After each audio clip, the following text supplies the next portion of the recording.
হায় হায় আমার।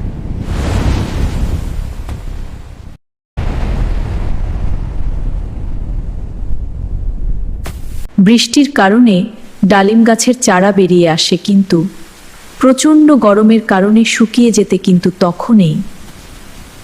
আরে এখানে তো একটা চারা গাছ পড়ে আছে, আজ থেকে আমি প্রতিদিন পানি দিব। আমি প্রতিদিন এই চারাটিতে পানি দিব।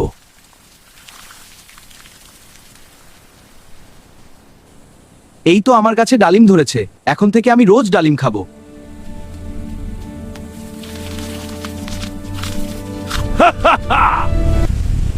আমার এলাকায় গাছ এখানেই কেটে ফেলবো।